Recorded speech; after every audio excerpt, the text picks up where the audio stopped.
come sapete fa 2 generazioni l'anno, sverna come adulto, anche nelle nostre casi, si ripresenta verso marzo, ancora dall'uscita dello svernamento, e poi compie una generazione verso maggio e l'altra verso luglio e sverna sempre appunto come adulto. Cosa si sta facendo e cosa è stato fatto per contrastare la cimice? Dal 2019 a livello nazionale si è deciso di istituire un tavolo tecnico-scientifico coinvolgendo non solo il Servizio Fitosanitario Centrale ma anche altri istituti di ricerca e anche servizi fitosanitari regionali. Cosa si cerca di fare per la cimice? Le armi sono pochissime. Cosa si è deciso di fare è utilizzare il parassitoide alloctono, Trissolcus japonicus, per cercare appunto di utilizzare quella lotta biologica possibile per contrastare la cimice. In Veneto, in particolare, dal 2020 cosa stiamo facendo? Stiamo monitorando la popolazione di cimice, quindi abbiamo individuato insieme all'Università di Padova, in collaborazione anche con altri tecnici di cooperative, associazioni di categoria e tecnici sul territorio, abbiamo individuato dei siti in cui monitorare la sua presenza e poi fare un calcolo appunto sulla presenza nei diversi anni della cimice. Contemporaneamente è stato rilasciato il Trissolcus, questo parassitoide delle uova di cimice, dal 2020 fino al 2022, è stato rilasciato in 106 siti in Veneto e nel 2023 è stato fatto un rinforzo, in particolare nella provincia di Rovigo, andando ad introdurre altri individui. Nel complesso sono stati rilasciati circa più di 120.000 esemplari. Risultati 2025, questo per quanto riguarda il monitoraggio della popolazione della cimice. Drammatica chiaramente la situazione anche quest'anno, nel senso che, come vedete, questa cartina vi mostra la presenza o meglio le catture che sono state fatte di cimice dal 1 gennaio del 2025 fino a novembre del 2025. Zona lungo l'Adige, nei pallini viola, catture cumulate durante l'anno maggiore di 500 individui. Rosse, i pallini rossi sono dai 200 individui ai 500 individui catturati, un numero molto importante. Questo inoltre è una panoramica anche delle catture che è stato fatta dal 2020 al 2025, un po' l'andamento della presenza durante quest'anno. In particolare questo è il numero di insetti trappola in media al giorno catturata. Nel 2025 siamo intorno a 1-2 individui al giorno catturati. Sembra poco, chiaramente, come appunto si scrive in questa slide, purtroppo non abbiamo una correlazione tra il numero delle catture, perché dici, ok, 2 cimici al giorno, ok, le catturo, ma poche cimici possono fare un danno enorme, quindi purtroppo anche, ok, andiamo a monitorare la popolazione, ma sappiamo che se anche ne troviamo poca, il danno comunque può essere molto elevato. Per quanto riguarda invece il monitoraggio dei siti di rilascio, quindi il monitoraggio del parassitoide Trissolcus japonicus, dal 2020 fino al 2025 possiamo vedere che questo parassitoide, che non è originario dell'Italia ma è esotico e che è stato introdotto, si è insediato e non solo si è insediato maggiormente sempre di anno in anno fino ad arrivare appunto a una presenza nel 90% dei siti ispezionati in Veneto, quindi non solo è presente ma anche, come vediamo in questa slide, fa il suo lavoro, nel senso che il tasso di parassitizzazione delle uova nel corso degli anni è aumentato da un 1% nel 2019 fino a un 50%, più di un 50% di parassitizzazione nel 2025. Questi sono degli altri parassitoidi che naturalmente sono parassitoidi di cimici, di uova di cimice, ma vediamo come l'introduzione del Trissolcus ha favorito la sua presenza. Il Trissolcus inoltre è un specifico parassitoide di cimice, per cui aumentando la sua popolazione, appunto, il tasso di parassitizzazione delle uova è notevolmente aumentato. Questo è un altro grafico, appunto, dove fa vedere anche specificatamente per ogni provincia come è andata l'insediamento del Trissolcus japonicus. Quindi, per esempio, nella provincia di Rovigo, se nel 2019 non era praticamente presente, nel 2025, insomma, il 38% dei parassitoidi ritrovati fanno riferimento a Trissolcus japonicus. Queste sono le uova di cimice. Quando vedete, in particolare nelle uova parassitizzate, voi le riconoscete proprio perché sono di colore grigiastro. Quindi questa era una carrellata molto, molto veloce, solo per dire che il monitoraggio della cimice in Veneto la continueremo a effettuare almeno fino al 2027, così come anche il suo parassitoide Trissolcus japonicus. Trissolcus japonicus siamo contenti di dire che, insomma, si è insediato nel territorio e svolge la sua funzione. Chiaramente il danno di cimice, immagino possiate confermarlo, è comunque ancora sempre elevato e sebbene il Trissolcus è un'arma, purtroppo ancora mancano altre armi a supporto, appunto, della produzione agricola. Questo lo facciamo dopo, ok. Vi faccio una carrellata sempre veloce di un'altra malattia presente dal 2019 che piano piano purtroppo si sta espandendo. Parliamo delle malattie chiamate Glomerella leaf spot e apple bitter rot, che sono causate dal cosiddetto fungo Collettotricum. Fungo che conosciamo già e che era già presente in Italia, perché lo conosciamo benissimo anche solo nelle fragole. Quando vedete quella tacca aranciata, un po' di marciume, è Collettotricum.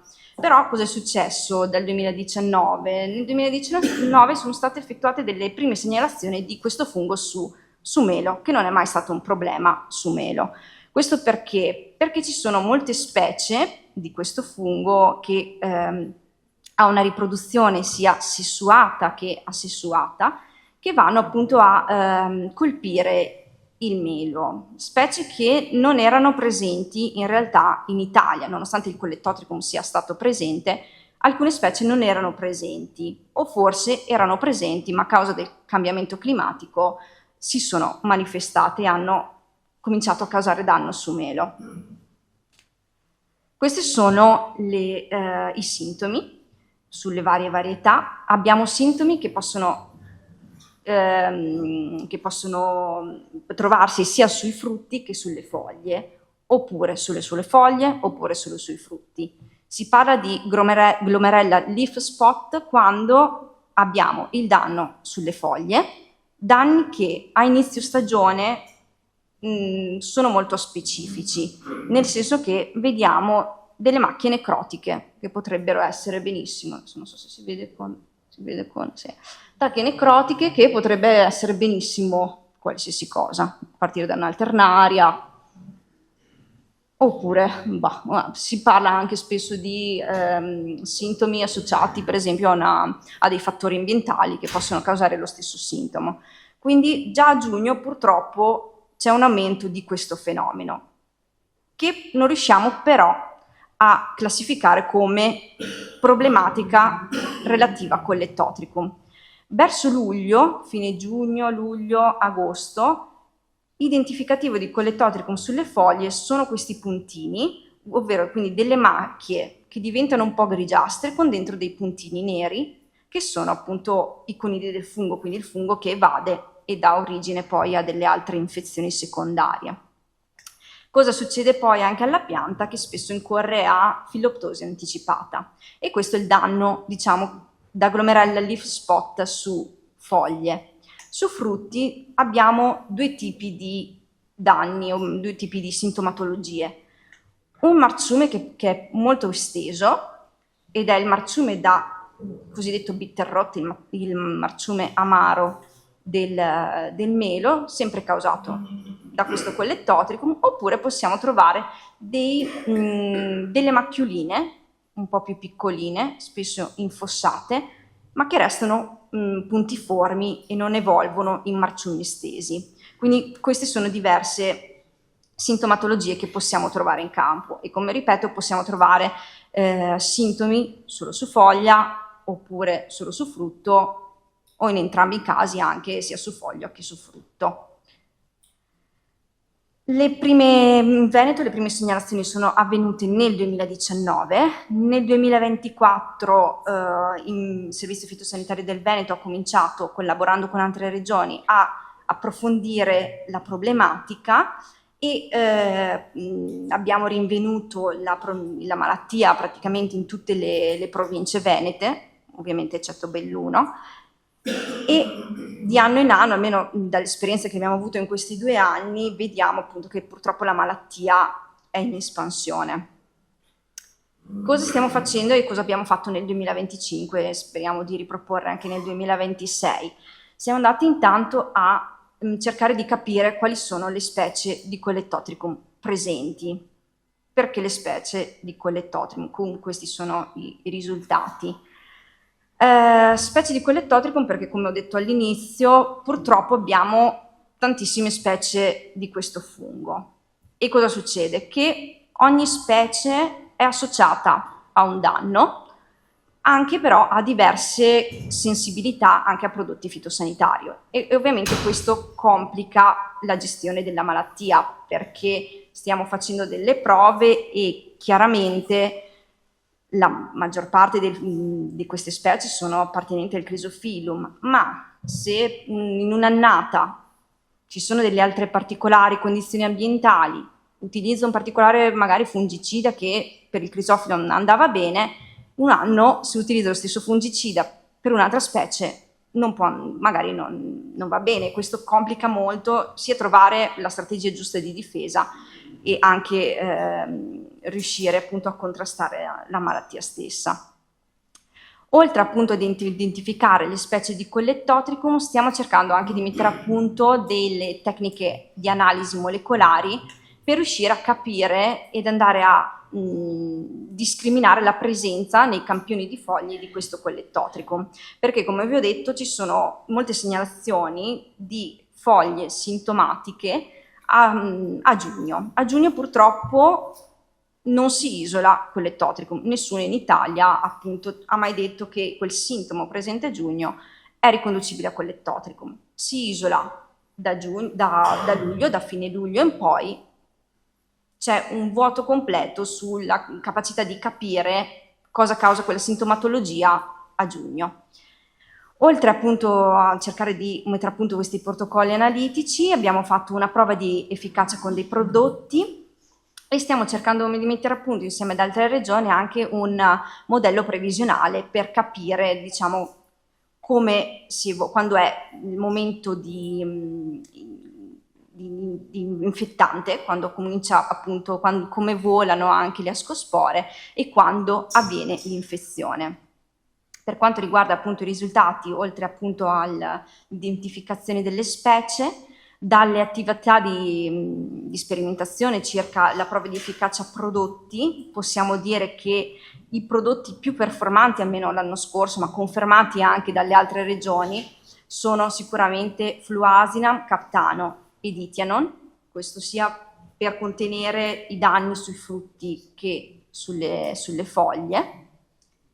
E cosa stiamo cercando appunto di fare per quanto riguarda il modello previsionale? Cercare di incorporare dati di temperatura, di umidità con sintomi in campo e anche stiamo cercando, dobbiamo ancora finirlo, ma di leggere in modo ottico proprio la presenza di ascospore presenti e che volano durante il periodo. Chiaramente è un lavoro ancora molto lungo purtroppo in divenire, ci stiamo confrontando anche con altre regioni. La sperimentazione chiaramente continua e necessita appunto di essere continuata. Le conoscenze purtroppo anche a livello italiano ma europeo sono molto ridotte, questo complica veramente la gestione della malattia, e cerchiamo appunto nei prossimi anni di trovare, speriamo, una risposta a questo fungo, che è un fungo che c'è sempre stato e che non è mai dato problemi, ma che purtroppo appunto a causa di più fattori ora è un grande problema. E io ripasso